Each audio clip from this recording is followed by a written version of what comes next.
Journalist సాంప్రదాయాలకి శ్రీకారం చుట్టడం, అది కూడా పూర్తిగా మర్చిపోయి మీ పాటికి మీరు ఆధారాలు లేకుండా టెలికాస్ట్ చేయడం అన్నటువంటిది ఘోరమైనటువంటి తప్పిదం.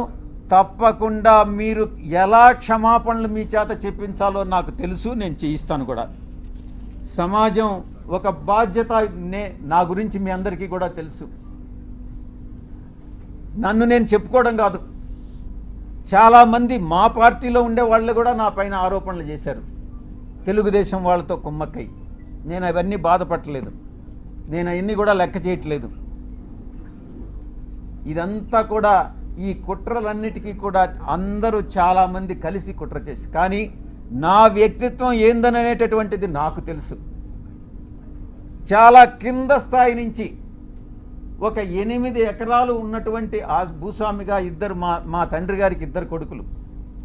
మా అన్న ఇంజనీర్ చదివాడు, నేను చార్టెడ్ అకౌంటెన్సీ కోర్స్ చదివా. ఆ 8 ఎకరాల పొలంలో ఉండేటటువంటి ఫలసాయంతో కింద అట్టడుగు నుంచి పైకి వచ్చినటువంటి వాళ్ళం. కష్టాలంటే ఏందో తెలుసు. వ్యవసాయ కుటుంబం మేము. ఏ రాధాకృష్ణ లాగనో, ఏ బిఆర్ నాయుడు లాగనో, లేకుండా ఉంటే ఏ వంశీకృష్ణ లాగనో. వంశీకృష్ణ కథ నాకు తెలుసు, ఆయన చరిత్ర ఏందనేది. వీళ్ళందరి చరిత్ర కూడా నాకు తెలుసు. వాళ్ళలాగా సిల్వర్ స్పూన్తోనో లేకుండా ఉంటే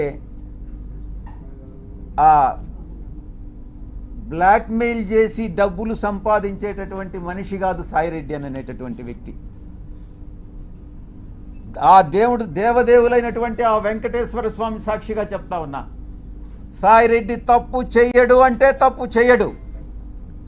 తప్పు చేస్తే ఆ దేవదేవులైనటువంటి ఆ వెంకటేశ్వర స్వామి శిక్షిస్తాడు. రాధాకృష్ణ కాదు, బిఆర్ నాయుడు కాదు, వీడు వంశీకృష్ణ కాదు.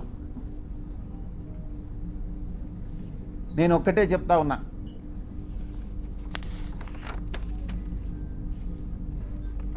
ఒక ఎంపీగా, బాధ్యతాయుతమైనటువంటి ఎంపీగా నా యొక్క బాధ్యతలను నేను నిర్వర్తిస్తా ఉన్నా. ఆ క్రమంలో సమాజాన్ని, అంతరాలు లేనటువంటి సమాజాన్ని తీర్చిదిద్దేదానికి నా వంతు కృషి నేను చేస్తా ఉన్నా.